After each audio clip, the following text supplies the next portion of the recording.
good evening to you all.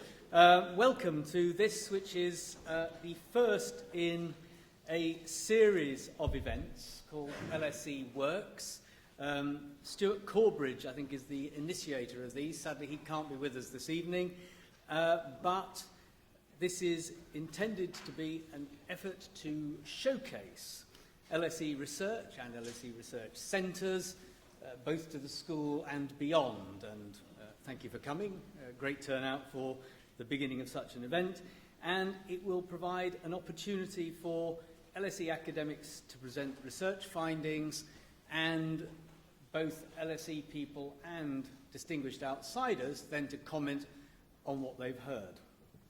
The events are sponsored by Sage Publications, for whom heaven be thanked. Thank you, Sage. And I should add now, because I'll forget at the end, the second one, so do come again, is on the 17th of February on the related and interesting subject of where is growth going to come from, and that is the key speaker then is Professor John Van Reenen, same time, same place. Now, tonight's key speaker is Professor Henry Overman from the Department of Geography and Environment, but also of the Spatial Economics Research Centre. This evening's event is partly theirs, partly LSE London.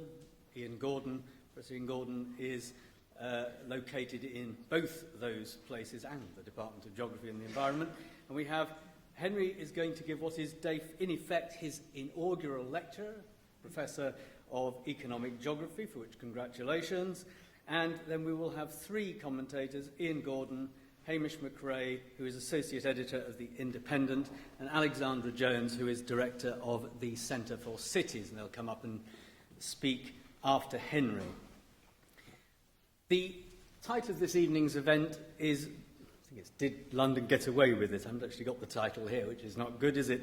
It's that. And all I'll say by way of introduction is that this is a fascinating subject. London, after all, and the wider London region, London, the east and the southeast, what Ian would call the greater southeast, is an incredibly important part of the UK economy. It had an evolved, very carefully articulated and evolved self-image and a reality of an economy driven by financial and business services at the core of a British economy that was well and truly post-industrial, that had been heavily developed by policymakers at national and London-wide level. And therefore, because it was significantly dependent in image and to some extent in reality on financial and business services, a banking crisis clearly struck at the heart of that image and indeed at the heart of that economy. Or did it? That's what we're going to find out. That occurred from the end of 2007 through 2008 and indeed into 2009. So what this evening is about is really to allow Henry to give us the benefits of his research on this important question of, in effect, did London get away with it? It being the outfall of the extraordinary banking crisis and the recession that followed it. Ladies and gentlemen, Professor Henry Overman.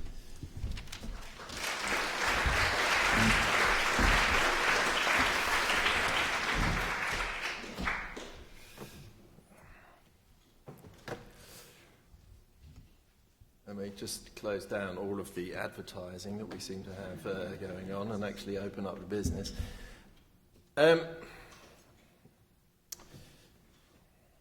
Let me start by correcting Tony, only on something trivial, which is the title. I will be talking about how did London get away with it, the recession, the North-South divide. I should thank Ian Gordon as a starter for the title. I won't thank him for the fact that we came up with the title before we looked at the numbers, which is why we will actually spend quite a lot of time on the thing that Tony said, whether London did actually get away with it, which turns out to be far harder to prove.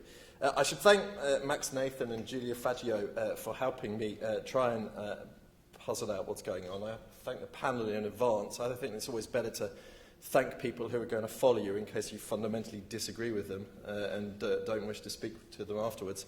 And I thank all of you for coming. So London won't get away with it. Let's start here. I mean, the last time that someone spoke on the recession at the LSE, some of you will know that the speaker had a much harder time of it because the Queen, who was opening the new academic building at the time, asked why did no one see it coming. And now, if you read the popular press, you would think that Howard Davis' response as a good sort of McRae-type person was something along the lines of this. You'll be pleased to know that that's the last formula that you're going to see this evening. And I'm not going to be talking about why no one saw it coming. I instead am going to be talking about why we got it so wrong in terms of where we thought the impact would be. So here are some headlines picked from 2007, 2008. The first one is from Business Week, and then blue is The Guardian, pink is the FT, and nothing is the BBC. So if you look here, credit crunch will squeeze London, dark underbelly of London's boom, tough year for London coming up. This time round, we're all in it together. One of my favourites from The Observer, it's Grim Down South, which the FT appears to have copied a day later. Recession Britain, Grim Down South. London worst hit in a recession. One which I particularly like, although I must confess I haven't had time to go back and see if this was true, but apparently Corby was best placed to ride out the recession.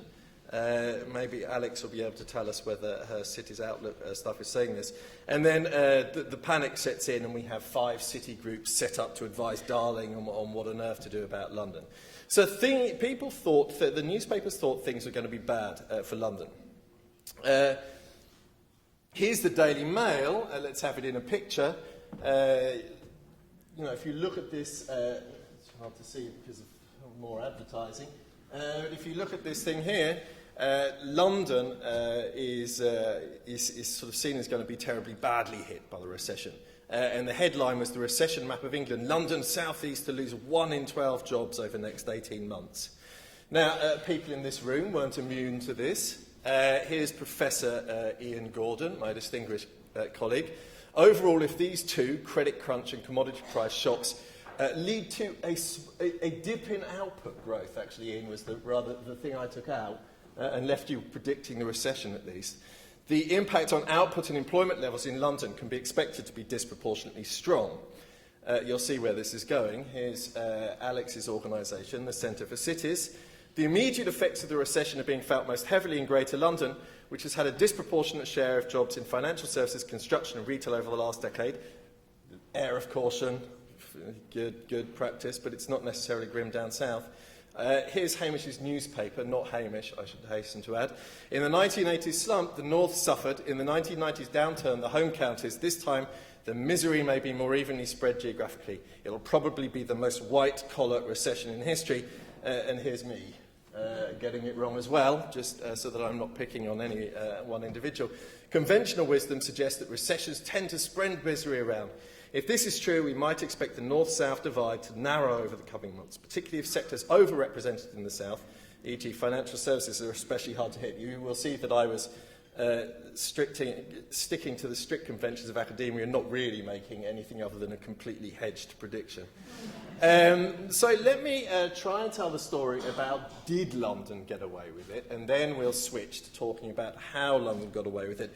This is where things became unstuck for me fairly early on in trying to get at this.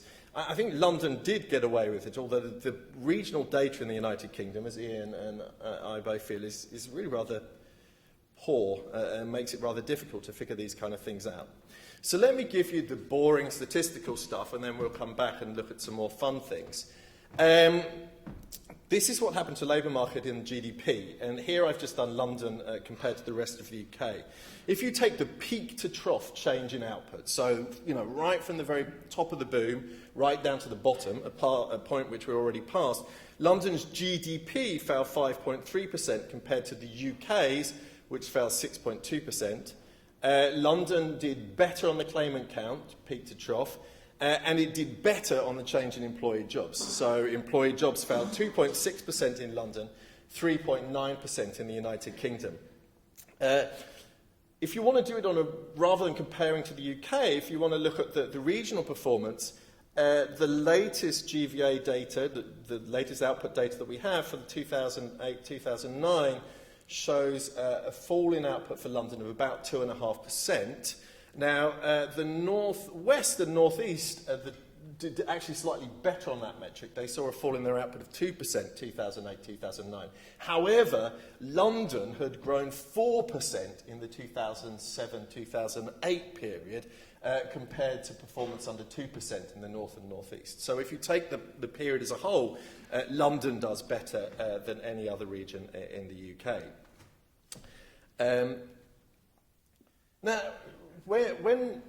one of the things we were commenting on just outside before coming in was that the data, this is one of those situations where those GDP and labour market data don't quite give you the whole story, because London feels like it's got away with it. Okay, I mean, as you travel around the country, this is something that you know, I keep sort of getting from people, is that actually sort of the South feels like we've done relatively okay. So here I think is probably part of what's going on. I mean, so, you know, if you look at the percentage change in house prices, I mean, for those of you who are not British, I'm assuming you're studying here and you've become familiar with how obsessed the British are with housing. So here's what happened to the percentage change in house prices. Now, London here saw, this is Q108 to Q3, so the first part of 2008 to the last part of 2010. London saw prices rise in this period, and everywhere else in the United Kingdom saw prices fall. And actually, this comparison that I'm doing here works against London, because prices in the rest of the country had actually already started falling in 2008. In Yorkshire, prices fell by about 6%, North East, North West around 5%, 3% in the Midlands, and then the South East you get about a 1.2% fall. So, you know, on the thing that many people talk about at dinner parties, you know, you're going to your dinner party and you're talking about your capital gains for the period. Everyone outside of London is terribly miserable. Okay, here, sort of to get away from house prices, is something on prime office rents. I took this from a Cushman and Wakeman Market Beat data report. So this is September 2010, and it's looking back over the 5-year figures and the 1-year figures. I mean, what you notice is that, I mean, the 5-year figures for the 4 cities sort of on the left-hand side of this, which are broadly in the south, the 5-year figures are better than for the 4 cities on this side, who are, broadly speaking, in the Midlands and the north. But the 1-year figures are hugely better for the city in the West End. Okay, now that might well be actually because they'd hammered down further at the point where the 1-year thing was taken. But it still gives you a feeling for the fact that in prime office rents we're getting away with it. Here, for those of you who don't like economics, is something cultural. I have to confess I can't get these figures for the rest of the UK. Perhaps they exist, but I haven't been able to get at them. And I suppose the London snob would say that there is no theatre outside of London. I don't go to the theatre, so I feel perfectly comfortable remaining neutral on this. So here is theatre box office, millions of pounds, and what you see here is, I mean, there's just growth throughout this period. Okay. Now, of course, you might object, oh, well, that's being propped up by tourism, etc., etc. So it's not really picking up what's going on with domestic incomes. So here is something I care about. This is average Premier League football attendances. And the stand up if you've got a job is a reference to what the Chelsea fans used to chant at Liverpool fans whenever they visited Stamford Bridge, confirming them as the nastiest team in the Premiership. So this just shows what happened to average Premier League crowds between 2007 and 2010. You see that the South basically is static, the North and the Midlands both experiencing large falls. I should say that I took out all the fair weather supporters at Manchester City, who have only joined since the club suddenly came into a lot of money. But even without that, you see the North and the Midlands faring much worse. Here, thanks to Susanna and George in my department for this, here is their rather lovely mappiness. If any of you are interested in the mappiness project, Just Google it and you'll see. But this basically is an app on your phone which pings you several times a day and asks whether you're feeling happy or sad, and to rate it on a scale. I don't know that I really pick out much of London's the blue here. That's what the London Blues is trying to remind me. And you'll see that we have better nightlife because Saturday is here. The blue is distinctly above the green, which is the rest of the United Kingdom. Better nightlife Sunday. And then for some reason we're terribly down on Tuesdays. Okay, but broadly speaking, I don't see some huge difference here that suggests that it's all doom and gloom in the south and things have gone really bad for us. So, I think that the evidence suggests that London did get away with it. I think in an absolute sense it suggests it get away with it. Certainly in a relative sense, relative to predictions. People were predicting that London would be particularly badly hit, and it clearly hasn't been relative to the rest of the United Kingdom. So let's try and unpick how this happened. So on to the next part. How did London get away with it? I'm a big believer in the fact that composition explains a lot of what goes on in terms of differences across the United Kingdom. I mean, to my mind, places with medium to high-skilled workers tend to do well because medium to high-skilled workers do well, and places with lots of lower-skilled workers do badly because lower-skilled workers are doing badly at the moment. And actually, it turns out that this, once again, is an important part of the story when you look at what has happened in the recession, because despite all the predictions to the contrary, this generally has not been a middle-class recession.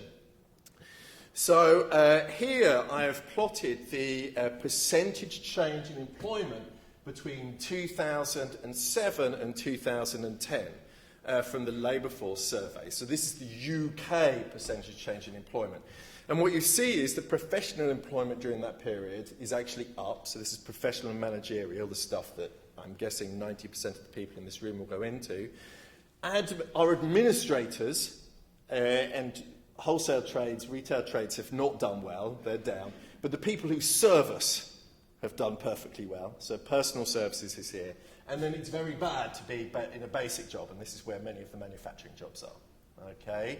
So basically what's happened is that the middle class and their help have got away with it. And their administrators and the people that make things for them, well, actually the Chinese make things for us is probably part of the problem, but the UK people who make things for us have done rather badly. Okay. Now, how does that help London? Well, how that helps London, for those of you who aren't aware of it, is because, of course, the thing that's done particularly well, those professional things, account for a much larger share of our labour force. Okay. So the blue things on the left here are the north, the burgundy things in the middle of the Midlands, and then the yellow things the south. And what you see here is that we're just disproportionately represented in professional, we're slightly underrepresented in trade, we're slightly underrepresented in service, and we're very underrepresented in basic. But if you go back to that, you look at what's done well, we're overrepresented in the thing that's done best. Okay? Now, that's actually not the end of the story. So there's a compositional thing where the professional and service occupations have done better, and London is disproportionately made up of people in the professional and managerial classes. But then even within those classes, we have done better. Okay? So this is breaking it down. Again, you've got the UK on the left-hand side, and then you've got what happened in terms of the percentage change in employment for the North, the Midlands, the South. And what you see, actually, for all of the professions except the very lowest, people in London did better. Okay, so actually our increase in professional employment was larger than for the UK, larger than for any other region. Our fall in administrative in trade was actually lower. Our rise in service was higher. And it's only in the very basic occupations that people do worse. Okay, so, and this will be important because this will be the sort of final sting in the tail when we get to it. London's working poor haven't really got away with it very well. Okay, I mean, if you were down in this group at this end, living in London, you have actually seen your employment prospects deteriorate faster than if you'd lived somewhere else. Okay? Or at least if you'd lived in the north. I mean, the Midlands manufacturing jobs have been absolutely hammered in this. Okay? So, there's story one. It's not a middle-class recession, and, London is a middle-class, sort of professional managerial city. What about, sometimes when you see commentators on this, you think that one of the reasons why London got away with it is because people like me, okay, employed by the public sector, well paid, in inverted commas. That was the inverted commas bit. No danger of being fired, although suddenly that part of the social contract seems to be less true than it used to be, and propping up the rest of the economy. Okay, I don't know why people would think that there's a Socialist Republic of London. Pretty well everything goes against this. Here is the share of public sector employment as part of each region's employment, and you see that basically, the Greater South East, to use Ian's term, is right down the bottom of this in terms of share of employment. So if the fact that public sector employment has held up was explaining the performance of the regional economies, it would be explaining why the North East, North West, Yorkshire, West Midlands weren't doing as badly as we'd expected, not why London is not doing as badly as we'd expected. Now, of course, you could object to this and say, well, but maybe it's about the change in jobs that we've seen. So what's gone on is that we have fired all of the low-end public sector workers who work in the north, and then all the high-end central civil servants have been absolutely fine and dandy. Here is the change in public sector employment in this period. This is tens of thousands between 2007 and 2010. If you look at this, London and the South East and the East of England, which are the three you see here, they're not the ones that have been gaining employment in this period. It's the North West, North East and Yorkshire that have gained employment during this period. Now, something that is rather difficult here is that these numbers that I'm presenting to you include the banks. So I wrote to the Office for National Statistics and I asked what I thought not unreasonable question: could you tell me when we bought out the banks and 220,000 workers shifted from the private sector to the public sector, where were they located? And the ONS tell me they could work that out, but I was the first person to ever ask this question, and it would take them a month. Now, given that I only asked them yesterday, I had to do something which is a little bit more of an approximation. But it turns out that actually approximating this is not too difficult, because the ONS does publish a series of statistics which tally the employment of public sector institutions, which include the banks. And the banks all got changed in Q4 2008. And if you go and look at Q4 in 2008, lo and behold, 230,000 jobs got added to these things, and the ONS does break down where they went. Okay, so here I took out what happened because of that reclassification and looked at public sector employment. And there you see that public sector employment, outside of the banks, outside of this reclassification that occurred when we bailed out all of these jobs, actually fell in London and the South East, and they experienced the largest falls. So I don't think that public sector employment is not it. Okay, so now we get to the one that, of course, is most controversial and that I've just hinted at by that comparison that I did: greedy bankers and bailouts. Okay, this I'm sure is the culprit that most people think is important. Now, I have to say that it's surprisingly difficult to get decent numbers on the direct cost of the bailout, just to give you some feeling for how much we're spending. And the reason why it's rather difficult is that every time you see someone reporting this in the press, they tend to report things like the cost of the deposit guarantee.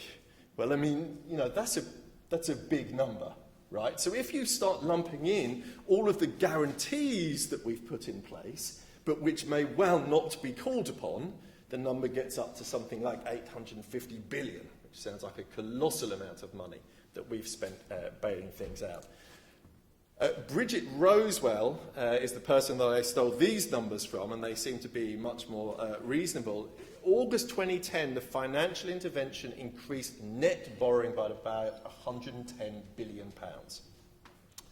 Now, just as an aside, not all of this is going to translate eventually into a cost for the taxpayer, because of course we've got banks moved onto the government's balance sheet at the same time as spending all of this money.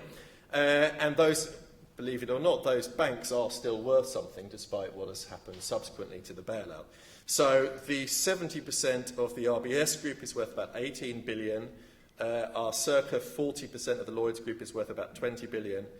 No one's apparently dared value Northern Rock. Ironically, the first to be bailed out in the north of the country. Someone pointed out to me at some point that every single entity that had been bailed out was headquartered outside of London, until Lloyds foolishly took part of the bank that was located in Scotland onto its books and had to be bailed out. So, I mean, there is something here funny going on about being headquartered outside of London. But of course, even if they're headquartered outside of London, they do employ a lot of people in the London and the South East. And then we've got the asset protection scheme, which is not a big issue, but is expected to bring back about £5 billion. So we've spent a lot of money bailing out the bankers. Now, these are the direct costs. So it seems to me that the best thing to do is take the direct costs and look at what that might imply in terms of the jobs that we saw. So here, for those of you who couldn't get it from the thing I did just now, is the share of bailout jobs that I took away from public sector employment when I showed these pictures here. So we're reallocating about 220,000 jobs from private sector banks to public sector financial institutions. If you want, you could think of that as the direct jobs saved by the bailout.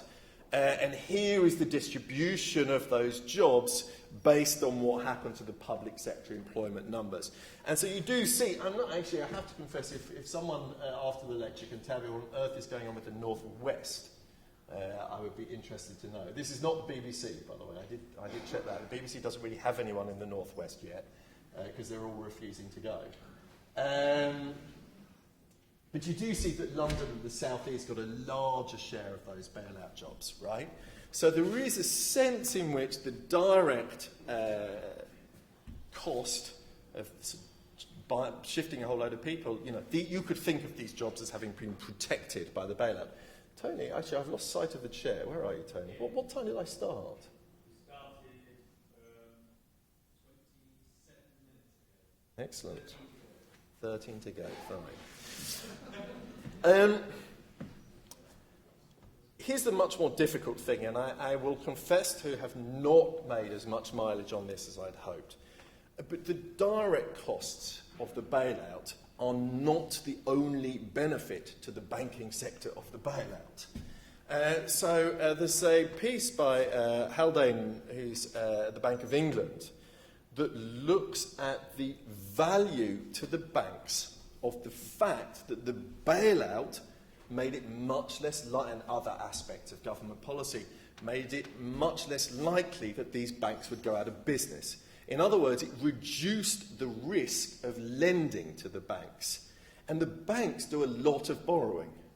Okay? So reducing the risk of lending reduces the interest rate that they have to pay on their debt from what it otherwise would have been, and that reduces their costs. Now, Haldane gets at this by looking at the difference in the credit ratings that are being provided by the credit rating agencies between support and standalone. Now, this is probably not a place to get into whether or not you ever want to trust data from the credit agencies. Okay, but taking that as face value, you can take the difference between what they're getting with support and the difference between what they're getting in standalone, and you get some idea of what the subsidies are. Okay, now the banks have always actually received subsidies through this route, because the government has always had an element of guaranteeing. Oh, slightly unnerving. Is that one of the credit ratings mafia not happy with what I said?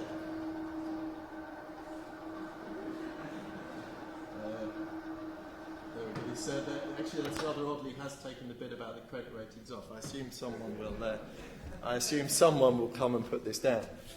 So the government has always provided a subsidy on this front. But you get some idea of how much the subsidy has increased when you see that in 2007 there was £11 billion. You want to come and press something?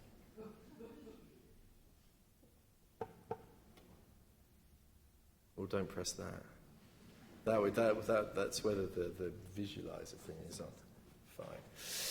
So, £11 billion in 2007, £59 billion in 2008, £107 billion in 2009. Okay? So that is the implied extra subsidies as a result of the reduction in credit risk. Now, it's difficult to know, but 93.5% of that goes to the big five, okay, the too big to fail crowd. Now, you know, this has two implications. I mean, that's a very large subsidy going to the too big to fail. A reasonable amount of that is going to come out in remuneration, which is, of course, all of the arguments that are going on at the moment. And many of the relevant workers for whom this is an issue are going to be concentrated in the London labour market. Okay. Now, I was trying to get some way of getting at this.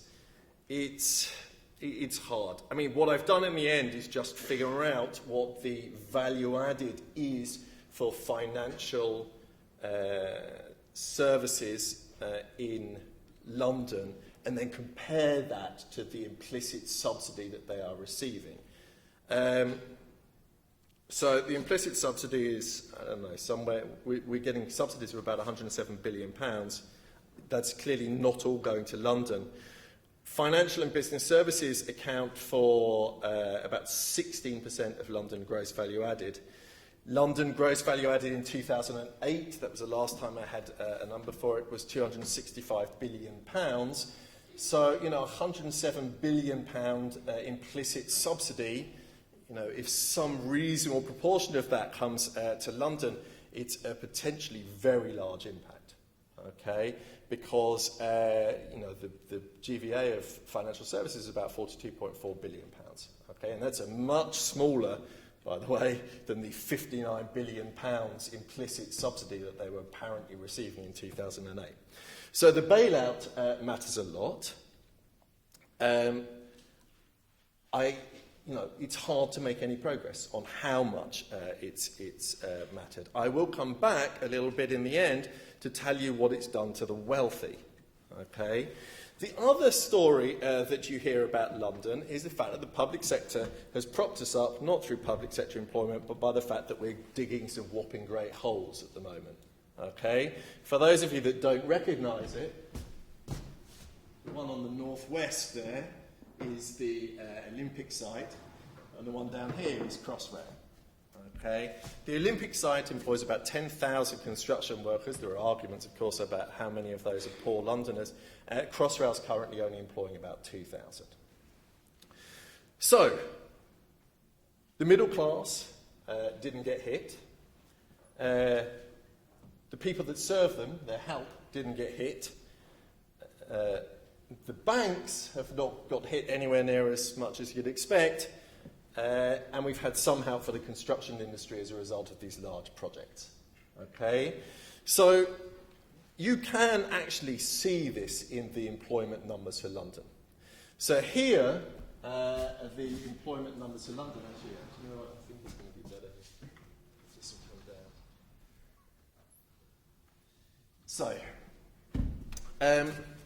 top is, so it's the share in 07 in the north, here.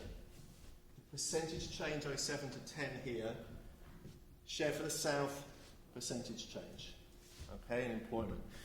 Now we know manufacturing's been hard hit. I showed you that manufacturing actually has been disproportionately badly hit in London. I said that earlier. It's down 27%. It's a tiny proportion of the London economy, so who cares, right? I mean, unless, of course, you work there, in which case it's a terribly bad thing for you.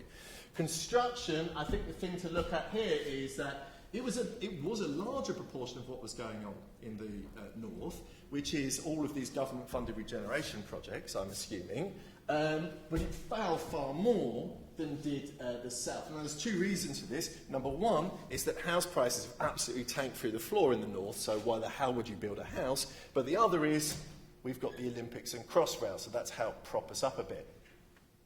Accommodation is the bit that includes food, okay, so this is why it's still difficult to get a restaurant table in London and not so hard in the north. I mean, employment fell 17% in northern accommodation and food, fell 11% in the south. Here are the professional services that we saw doing well, okay, this is the middle class, it's fell 7% elsewhere in the north, it's risen 9% in London. And then here's the bailout thing. I mean, one thing that's certainly going on is that the effect of the bailout does not seem to be equal everywhere, okay? Because financial employment in the north is falling, in the south it's actually these guys are already back in business, okay? Fiscal and monetary policy. So that's my story. So here are some things I don't think it is. Gordon, not George the Rescue. It's certainly not going to be Alan Johnson, for those of you who haven't seen the news in the last half hour, because he's resigned. I don't think this is really an issue. Here's expenditure per head, which is often something that people put up and moan about London and how unfair it is. But providing public services in your most expensive city is, surprise, surprise, more expensive than providing it in places that are cheaper. So here is our expenditure on these things as a percentage of GVA. So there's two things going on here, right? But, you know, if you've got a general fiscal boost, it's not what's explaining this, because London's had the smallest, it's got the smallest share of the sector.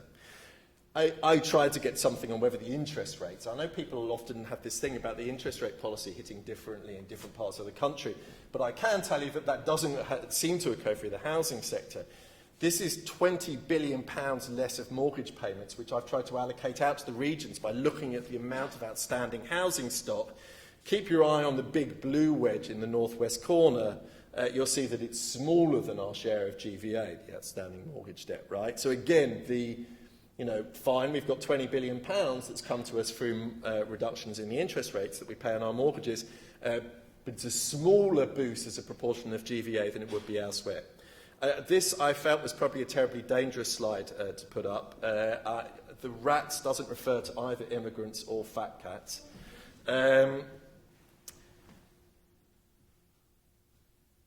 People often think of London as being a place where people work actually incredibly long hours.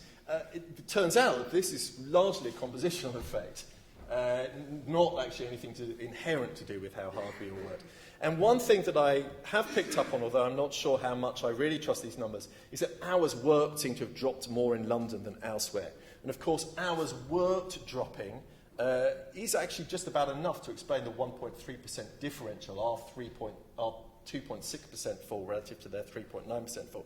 Now, why I don't want to play up too much of this is because, well, fine, that might help us on the employment side, but it certainly doesn't help us on the output side, and we know that output held up in London as well. Another possible explanation for what happened on the employment side is it was all illegal migrants who were going. Now, I tried to get some feeling on this. The employment in London, depending on whose measure you take, about 4.5 million. The differential employee jobs, I mean, we're only talking about 60,000 jobs having been protected in London, because that's the difference between our change in employment rate and the change in the rest of the UK. That gives 60,000 things we're looking for. Now, if you did this amongst the irregulars, okay, so the illegal immigrants, there's this is a very precise number, I realise. 331,470 of those.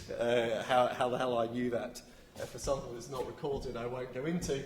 That means that 18% of them are gone. If their employment rate is anything like the rest of the population, that means that 30% of the illegal immigrants would have been fired. I just find this unreasonable. The other thing that we know is that it can't be the A8 immigrants, because we're still actually seeing net migration in from the Eastern European countries. So we're not seeing some mass exodus.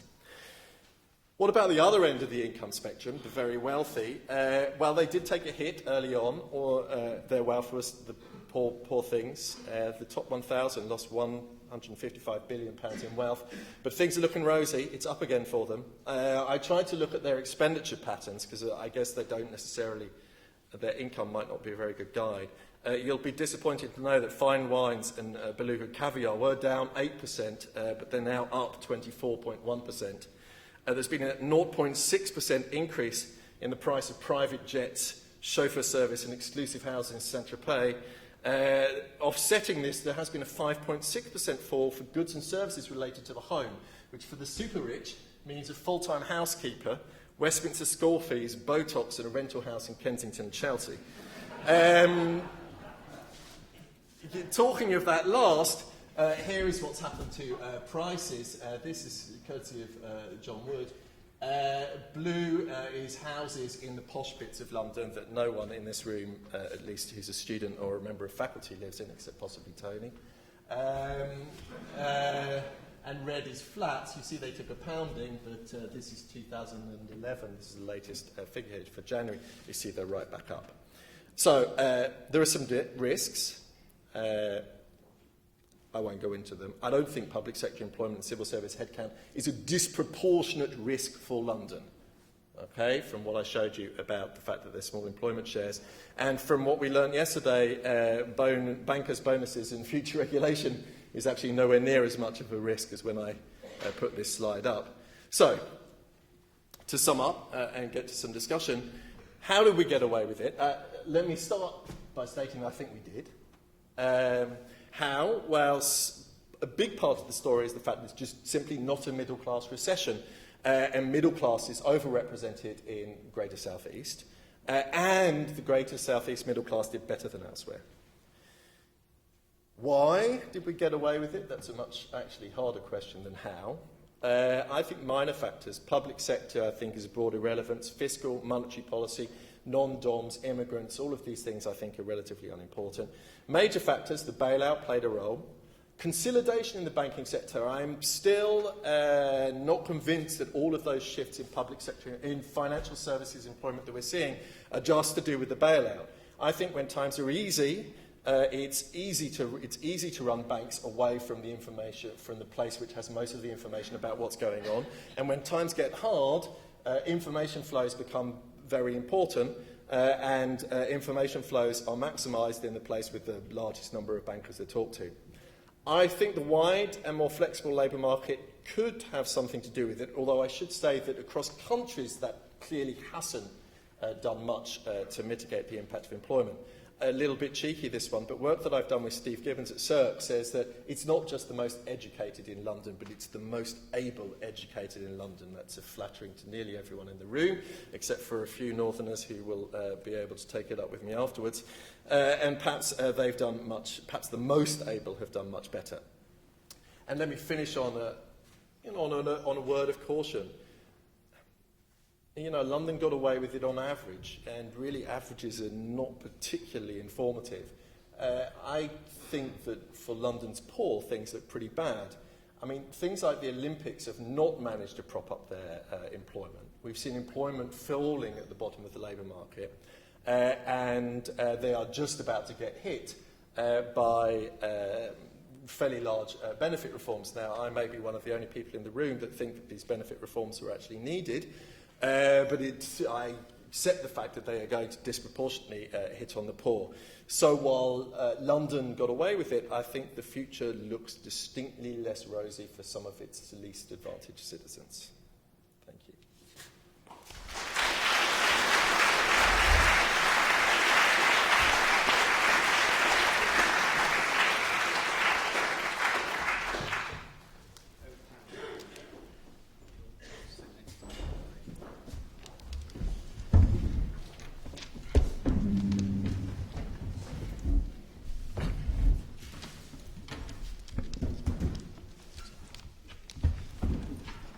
Okay. Sorry for those of you around there who can't see us. I'll stand up when it comes to the questions, which will in a moment. We're now going to have 5 minutes of response. First, thank you, Henry. Brilliant, excellent, interesting, fascinating combination. Thanks for the insults to us all. Now, Hamish. Hamish, who's the associate editor of The Independent, is going to go first, and Alexandra from the Centre for Cities, and then, last but not least, Ian. They're going to speak for about 5 minutes each. Hamish.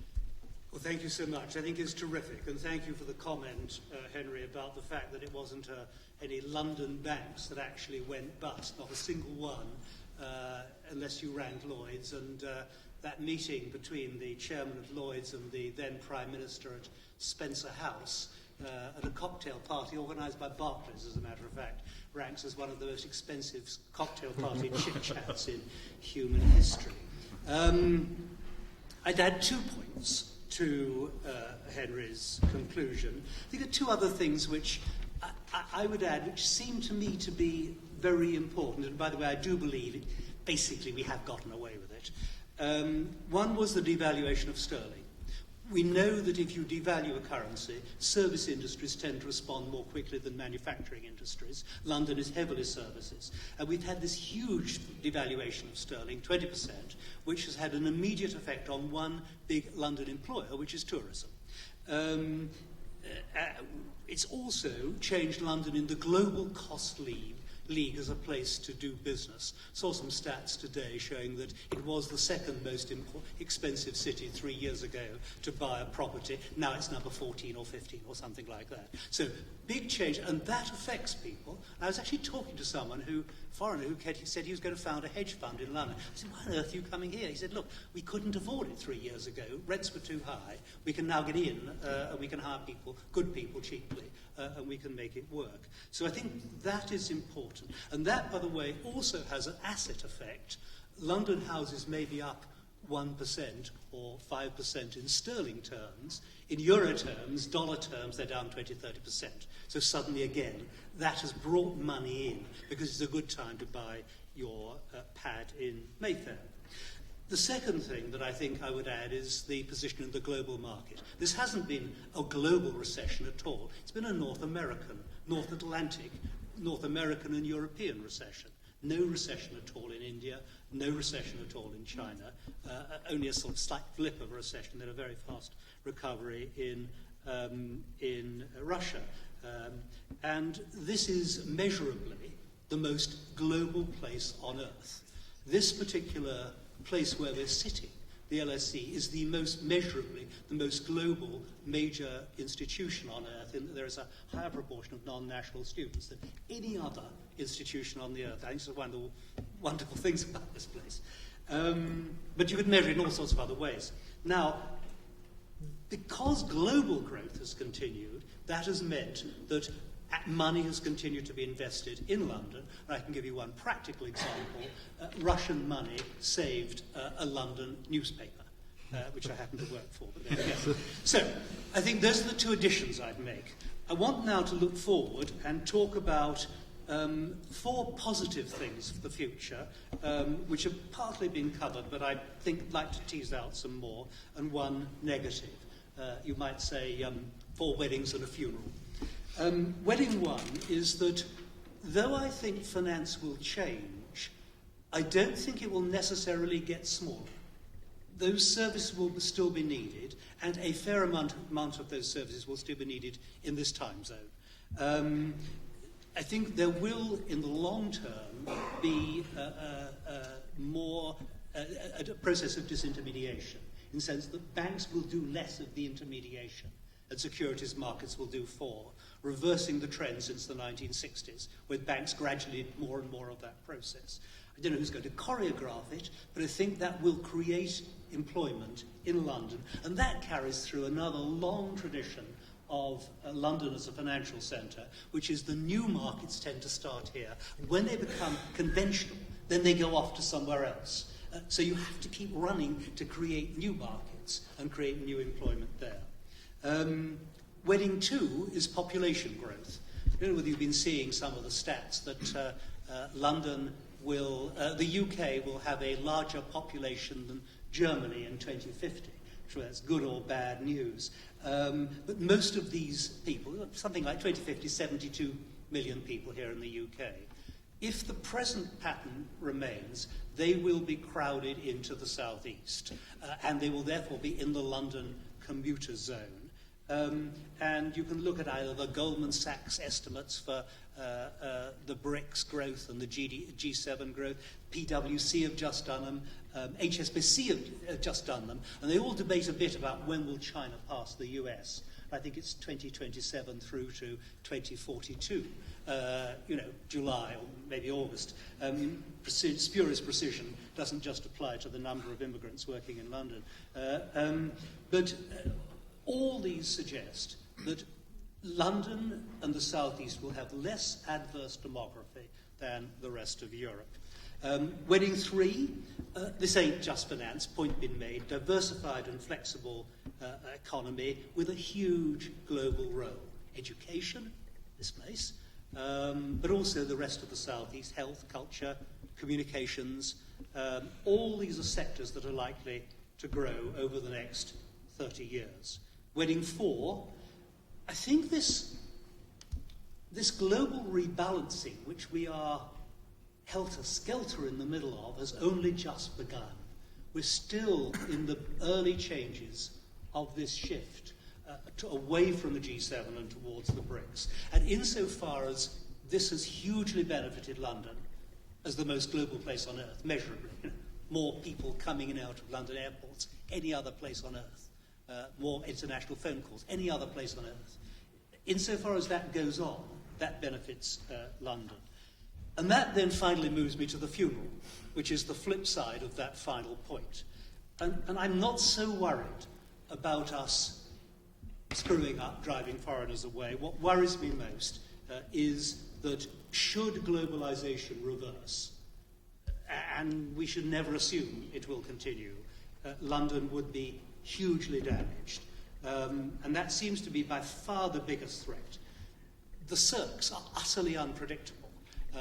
I suppose it's, to quote another film, it's round up the usual suspects. But my nightmare is that this is 1910.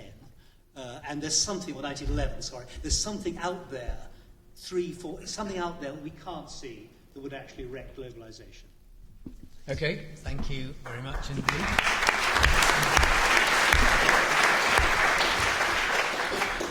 Alex. Great. Well, the challenge of coming after two such distinguished speakers is, and not comparing notes, certainly with Hamish, is that some of my best lines have gone before me. So what I want to do, though, is at the Centre for Cities, which is think tank, the only think tank focusing on understanding and improving urban economies. So we work with academics like Henry. We look at the whole of the UK and look at international issues. And what I want to do is just talk a bit about other cities as well and compare them to London, because I think what you can see is in the last decade of boom, it was very uneven. So London and the South did a great deal better than the North. To give you a statistic on this, for every one new private sector job created in the North and the Midlands between 1998 and 2008, 10 new private sector jobs were created in London and the South. And there are reasons for that. So just as during the Industrial Revolution, what you saw was cities growing massively. Liverpool grew by 933% between about 1801 and 1920, because that's where the jobs were. That's what was booming. The industries that were booming were manufacturing. What you see now is actually many of those former industrial cities are struggling because jobs in manufacturing have gone down, and it's the cities with high levels of skills, connectivity, with access to these highly skilled workers, to these much more knowledge-intensive industries, those are the ones doing well. And London and the South, as those trends have continued, so jobs in manufacturing have gone down, jobs and services have gone up. London and the South and the Greater South East has done very well out of that. So during the boom, it was uneven, and London did particularly well. It added far more private sector jobs than anywhere else. Even though it's got a big public sector, it's much less dependent. So during the boom that happened, during the recession, what we saw, despite the predictions that Henry put up there and we've all joined in with, is actually the recession just accelerated what was happening already. So some of the cities that struggled most during that economic boom, the ones that actually didn't add private sector jobs, they only added public sector jobs. Cities like Birmingham, for example, lost 60,000 private sector jobs during that period. It only grew because of the public sector. what the recession did was just accelerate some of those trends. So London has got a very diverse private sector. It's got a strong services sector, it's got strong skills, and all of those, as Henry said, has seen it do much better and be more resilient during the recession. So lower skilled cities hit a great deal harder. And this uneven economic boom, an economic recession, is very likely to be reflected in the recovery. So will London continue to get away with it? Our assessment of the Centre for Cities is yes, probably, because of all the factors that Henry started talking about. So it has got a very diverse public and private sector. It's got universities. 3 of London's universities are in the top 25 in the world. It's seen as the centre for creative industries, for advertising, for finance. So it's seen as a global centre. And that diversity of sectors is something that other cities don't have in the same way. It protects London. It's got far more highly skilled workforce. That absolutely protects London. Its scale, actually, has a big impact. So in a report we're publishing on Monday, we find that London, in absolute terms, is going to be hit hardest by cuts like the welfare bill, as Henry said. Because actually it's got the highest overall welfare bill, it's going to be cut the most. As a proportion of the overall economy, it's actually not going to make that much difference to London. It will make a great deal of difference to the people who receive that welfare, and I'll come on to that. But London's scale matters. It means that it can absorb some of these job losses in a quite different way to other places. So the fact that it's got high-skilled workers, it's got diverse sectors, it's big, and as Hamish said, it's global. So it is seen as a global centre, it can attract global talent. All of these things mean that London is much more likely to continue to get away with it. So it did get away with it, relatively. It's likely to continue to do so. I think there are challenges ahead for London, though. I mean, in terms of its global position. What you can see is it slipped down some of the rankings. So it used to be seen as the best city from which to globalise. It's slipping down a bit now. New York and actually the East are becoming seen as really important places. So there are threats to that. But I think a big challenge is the point that Henry made, the division within London. Because although welfare cuts won't affect London's economy as a whole, London is relatively insulated. It will be cities like Liverpool and Sunderland that really feel that impact because they're much more reliant on the public sector. It's a bigger proportion of the economy. Welfare matters more. It will still hit those individuals. Low-skilled jobs will still be affected most. So the disparities within London will be a challenge. So London as a city, as an economy, will, in our view, continue to drive the economy. It's very well positioned, but people living in London, the differences between them are quite likely to widen as the years go on. Thank you very much.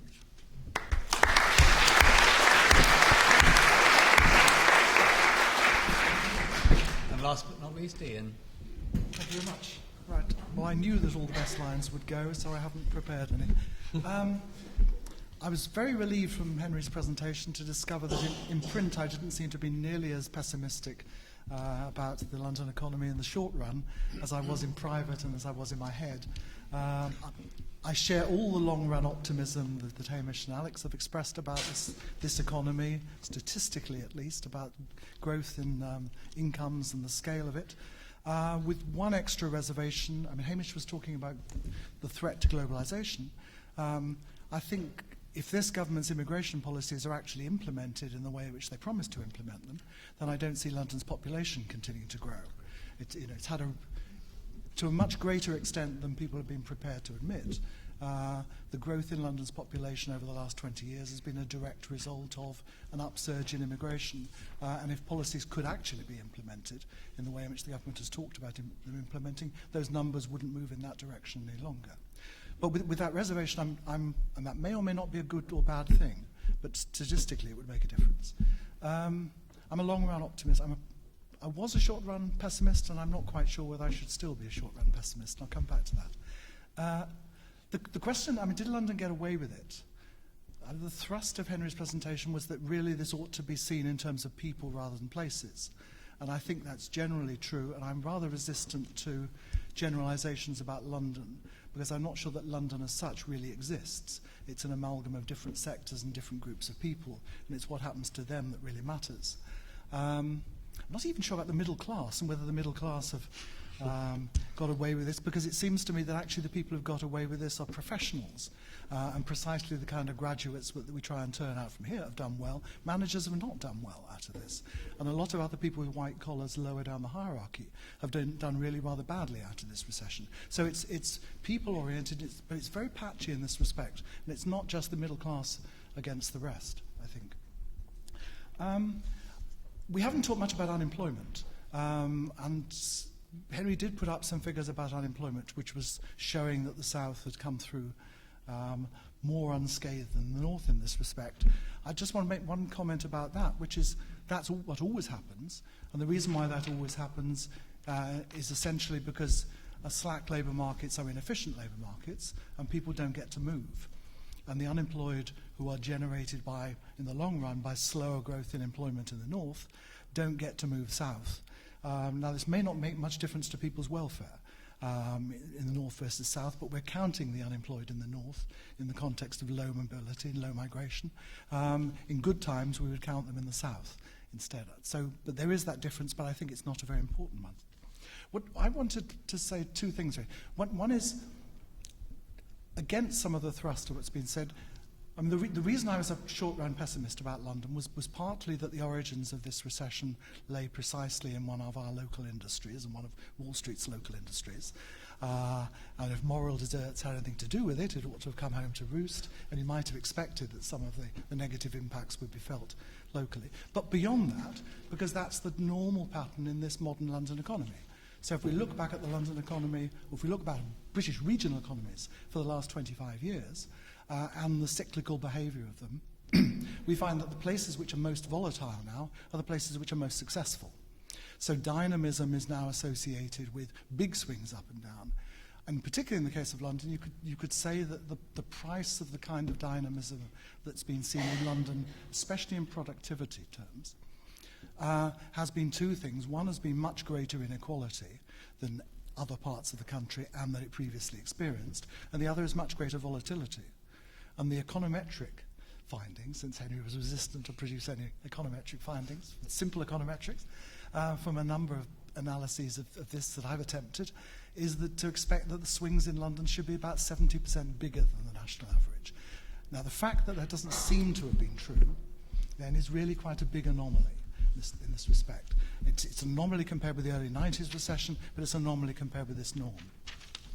Why is it different?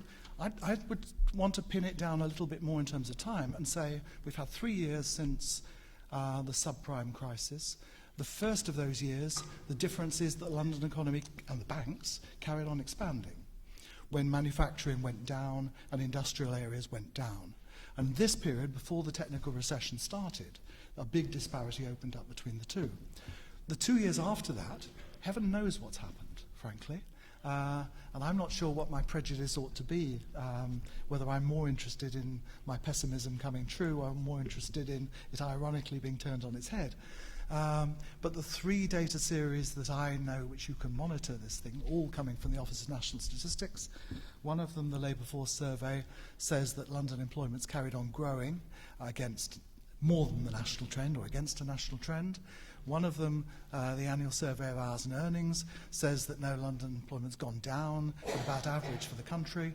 And the third one, the Workforce Jobs Series, says that London employment's gone down much more severely than the rest of the country.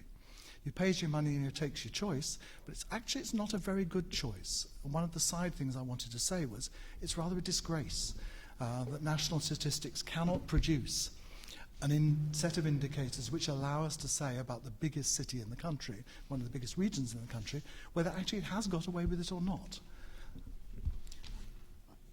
Just one last thing about banks in relation to this and trying to connect people and places.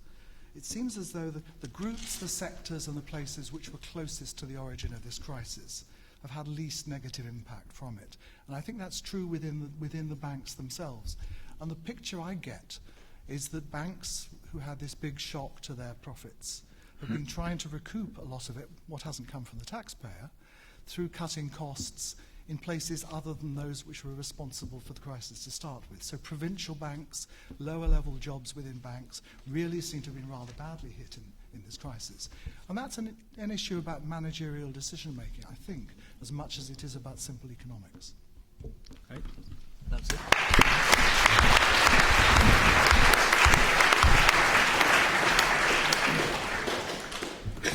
Right, we've got about 22 minutes till 8 o'clock, so I want to open this out a bit. By all means, feel free to challenge what Henry or the other commentators have said, or if you want to ask a specific question, do. Let's try and keep it short to get as much interaction as we can. I won't ask all Henry and the three commentators to respond to everything. Who'd like to kick off? Yep, front here. You say broadly who you are and where you come from, if you like. Hello, I'm Anna Wishart. I'm a member of staff here at the Centre for Global Governance. I had a question specifically related to the issue about globalisation and London's premier position. I was wondering what impact you thought that climate change might have on the ability of the international mobility and the ability of London to attract lots of foreign migration in the medium to long term. Okay. Now, Hamish, you raised... You want to answer that? I have no idea. No, you raised it. I mean, is there anything... can I just check... is the question you're asking, is there something about climate change that might limit travel? Or is it a more complex question, sorry, it could be both, about movement of people around the world as a result of climate change? Sorry, do you want to come and just unpack the question? I should have done that. Thank you. Yes, both. Both. So about travel and also about migration Okay, flows. very good. It doesn't have to be Hamish. Henry, any of you want to? Hamish? I don't think I can give you a good answer because I haven't thought about it enough. I sort of feel I can look 15 or 20 years ahead, but I can't really go beyond that. And I don't think that it will be so significant in the next 10 to 15 years as to start to work into the basic economy. Beyond that, I think that it goes into this whole question of are environmental concerns one of the things that will bring to an end or cap or this burst of globalization? And I think we can't give a good answer. I think we just have to be very sensitive to the dangers. I will say one thing, which I always say whenever anyone asks me about climate change in England, which terribly upsets people, which is that, of course, one of the things we should really do if we care about climate change is all live closer together, not live spread out all over the country. And closer together means living in the southeast, where most of us are. So... Go on. Just one little tiny wrinkle on that is that if London had the same density as Paris, we could actually fit 38 million of us into London. It wouldn't be too bad, would it? Yes, go on. On a related point, one of the interesting things, and this is short term, around climate change is that with the Olympics, apparently some of the biggest international interest in what we're doing in the Olympics is how we're making it a green Olympics. So there certainly seems to be some business opportunities short term within London because of the expertise generated by trying to deliver the Olympics, some of the supply chains, perhaps internationally. So short term there may be some impacts which may not be so good for climate change, but capitalising on the demand to deal with it, yes. Okay, there were two questions towards the back there. Let's take them one at a time. Can you get them? That's right. Gentleman front and then behind. And the gentleman standing up here, and then behind. And then, okay. Robert Muriel, the speakers have talked about the problem over good statistics, but the thing that hasn't come up today in relation to London, where the communities are, in spite of not being the same as Paris, tightly knitted, to my mind means there is a huge activity below the radar.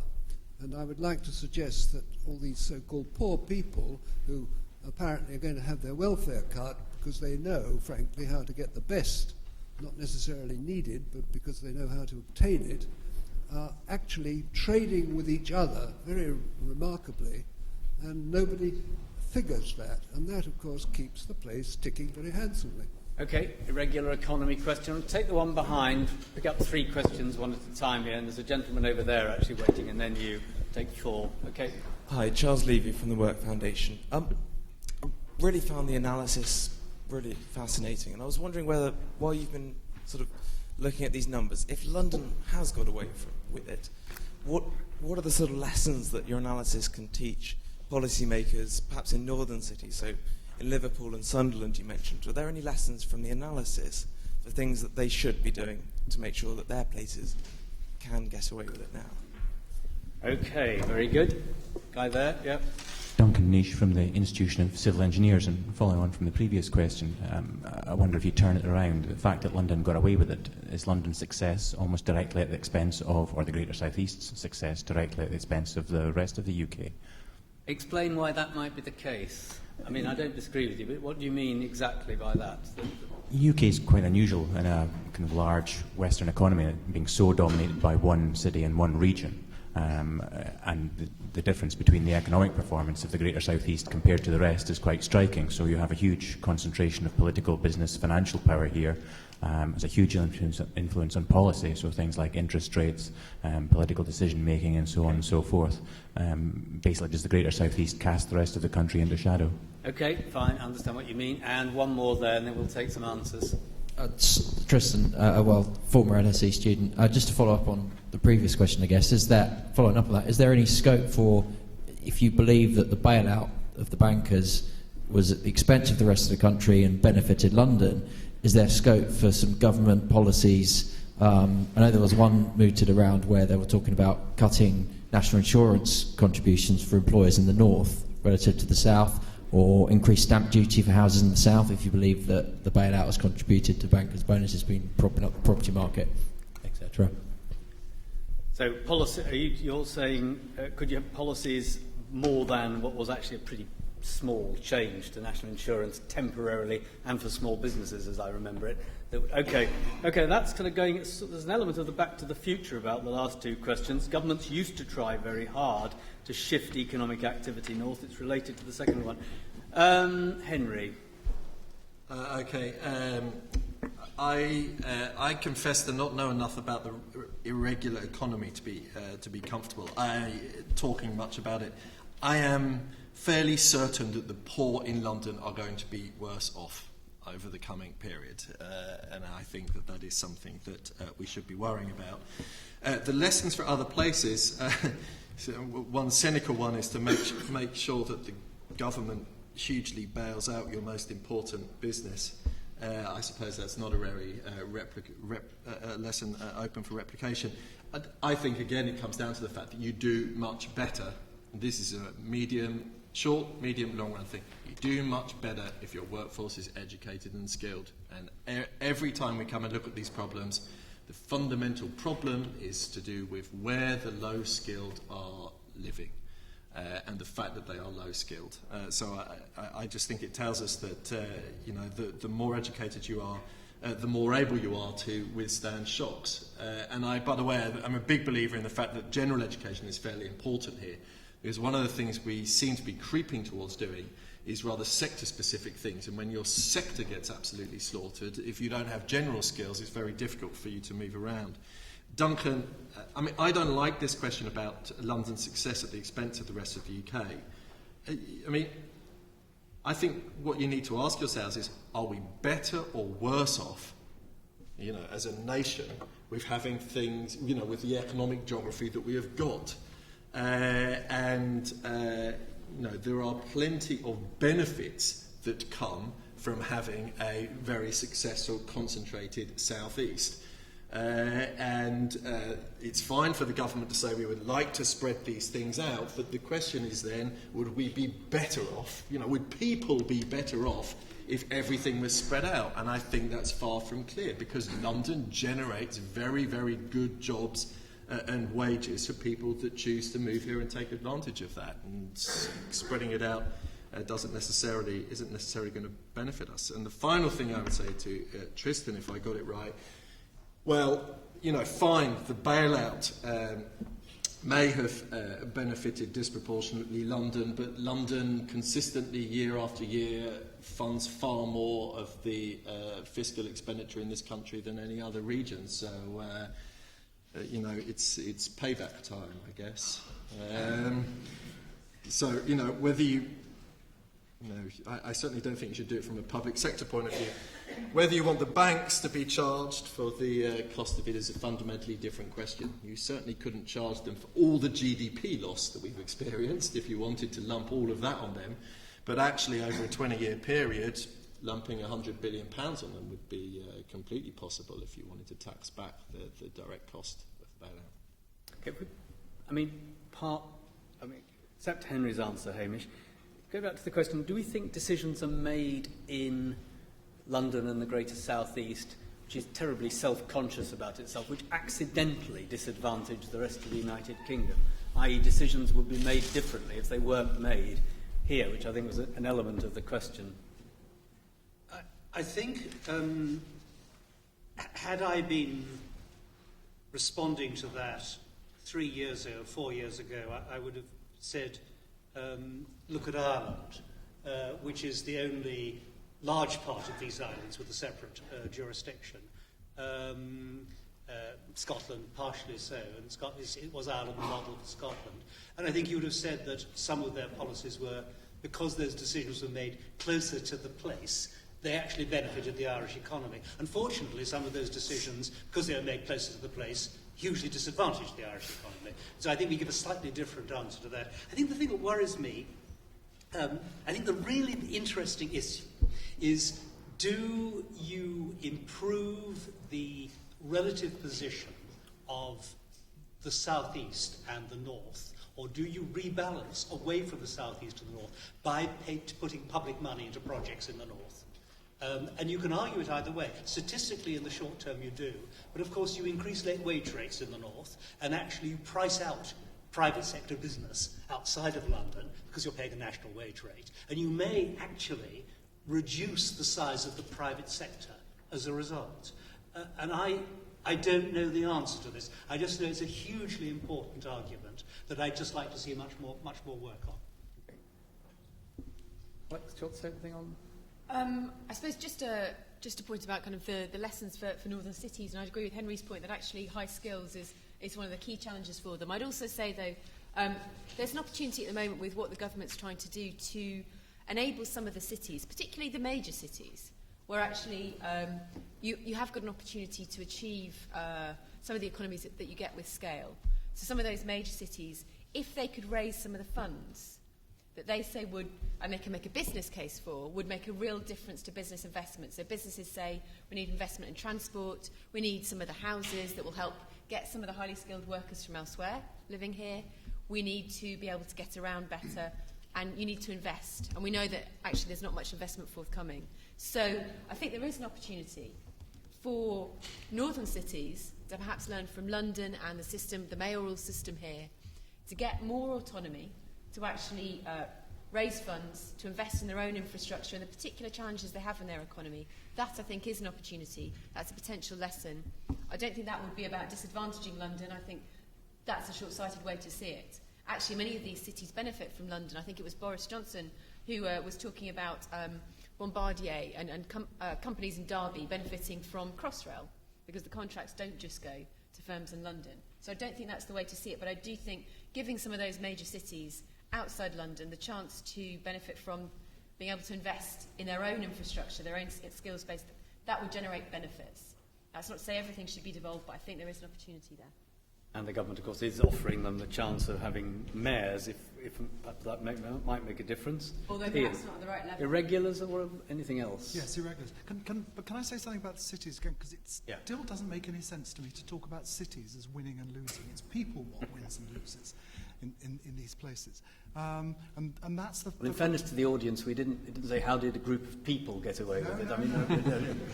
I accept the blame for the title. but in relation to this, I think that's really important to understand. And I'm sorry.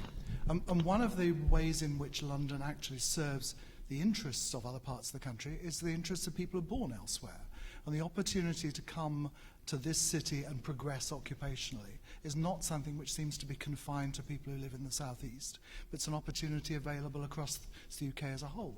And without the strength of the London economy, I think actually many people are born elsewhere, and that would be my test, is what happens to people who are born in particular places, not what happens to abstract statistics for the cities, that I think they would be worse. On the irregular economy, I mean, I've been struggling for the last 20 years to find any real evidence about this at all, but particularly any evidence that suggests there's a large irregular economy in London, and I can't find it. I mean, I don't think there is a substantial irregular economy, and it's certainly not of the stereotypical sort. I mean, as far as I can see, the majority of irregular migrants even don't work in an irregular economy. They work in a regular economy. And things that we might think about as irregular in various respects often involve people who've also got jobs rather than the non-employed, and especially middle-class people who've got jobs. You know, so the irregular economy in London is not one which is actually in the shadows, and it's not one which actually solves the problem of poor people in this city. Okay, thanks. Now, I'll take another short wave of questions. There's one here, one there, one there. Poor people up there. No, I haven't had any hands from there, so this one first, yes. Is London more vulnerable to a significant slowdown in China or the failure of domestic policy to reignite growth here? I realise the two aren't completely independent, but as much as you could separate the two out, I'd be interested to know what you think. Okay. What was the next one? Because I've forgotten. There. Then there was one over here. Yes, I had a question about some of the data points that you were using regarding London employment. My question is specifically with regard to the financial services sector and to the public sector, both of which seem to have done significantly better than anywhere else, but in absolute terms seem to have grown over the recession. And I find that rather surprising given my own personal experience. And perhaps I'd just make a comment regarding the speculation I might make is that the growth in the public sector that I've observed here in London has been the FSA, which of course is regulating the banks.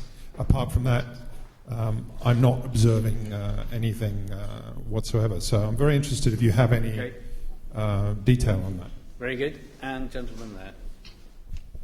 Thanks. Yeah, I was interested in the comment from Alex Jones that the recession had just accelerated the trends underway anyway.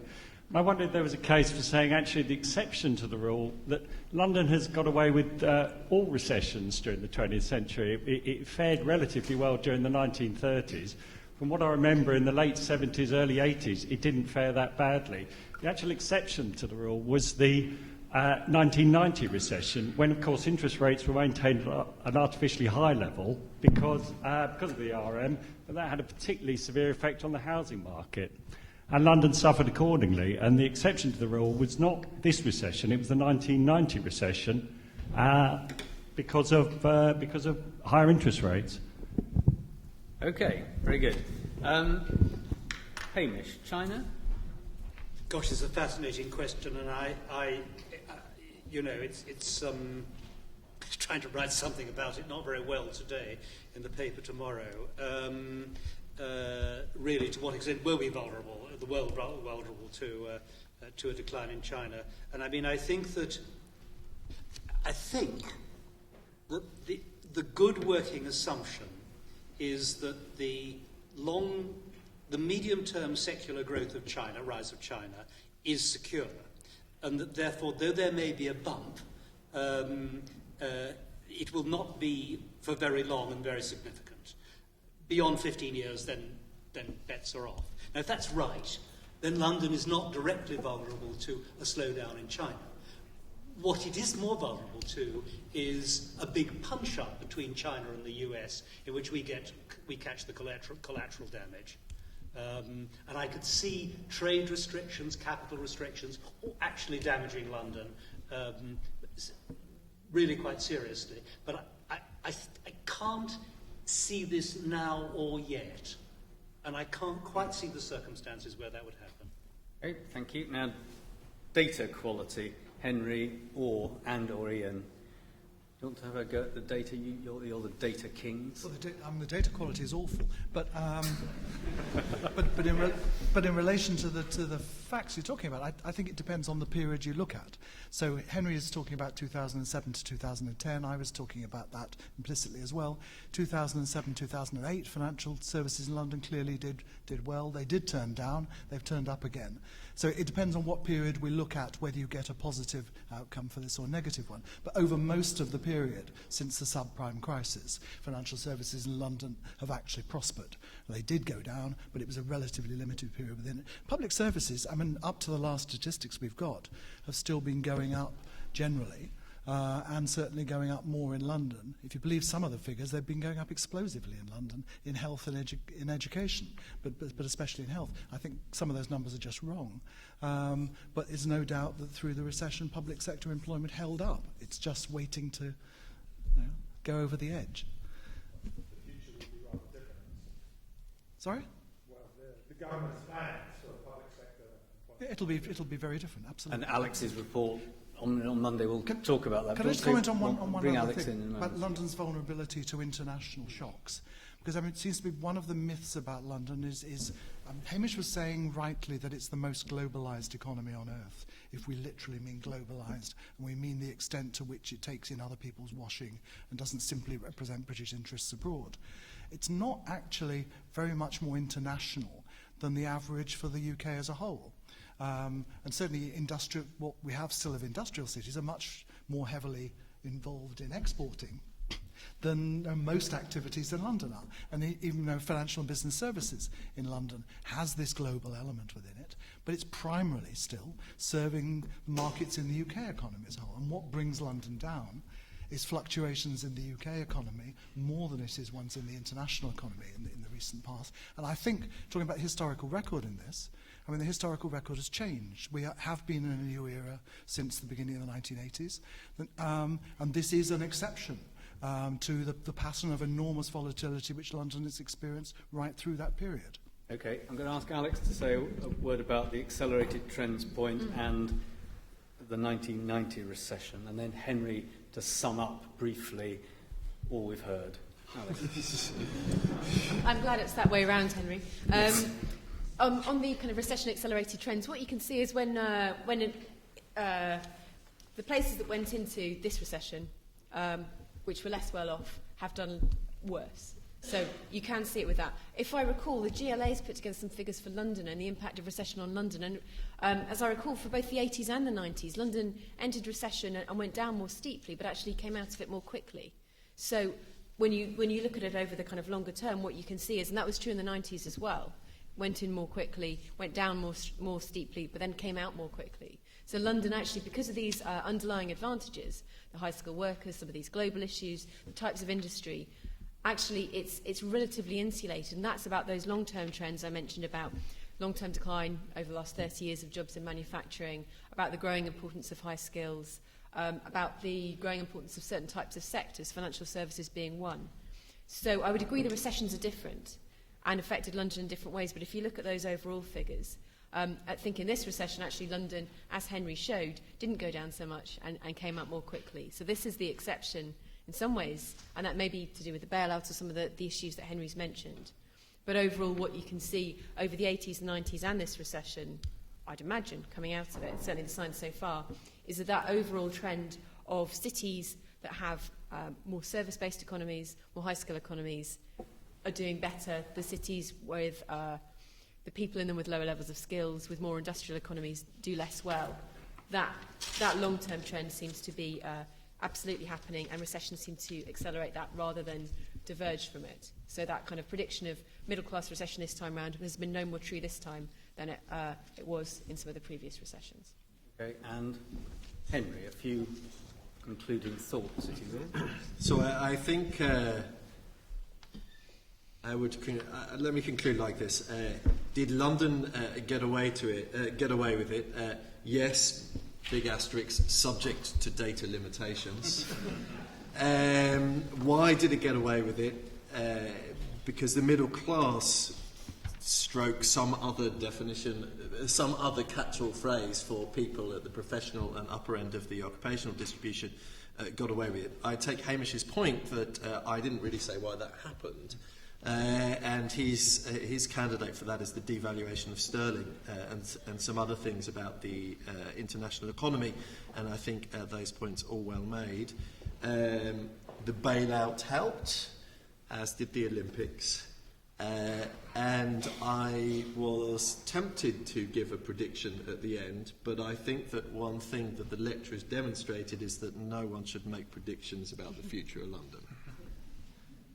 Right. Well, thank you all very much. Just by way of concluding tonight's event, I mean, it seems to me that a big question that's been raised if the not quite prediction we've just not quite heard, but the general sense of optimism is correct. It does raise the question that has come up from here and there in the audience, which is what would it do to Britain's political and social and cultural economy if it continued to be the case for a long, long time that London and the Greater South East continued to pull away from the rest of the United Kingdom? I'm not saying that's going to happen, but it is it's sort of indirectly a question that's begged by some of what we've heard tonight. It's happened in recent years. It appears to have happened, possibly at least, data limitations aside, through the recession as well.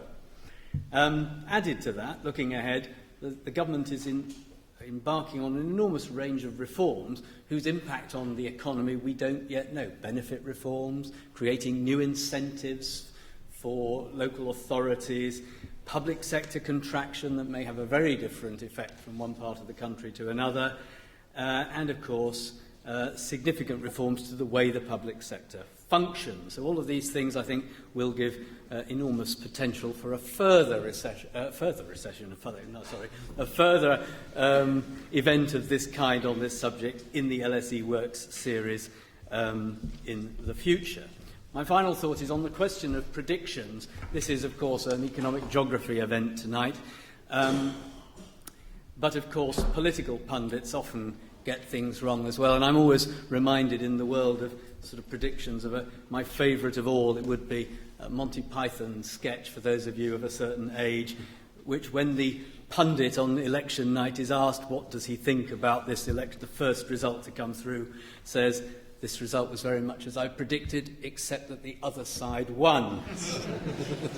So it's not only economic geographers who get these things wrong. I'd like to thank Henry, Hamish, Alex, Ian. Thank you all for coming, for making this first event such a success.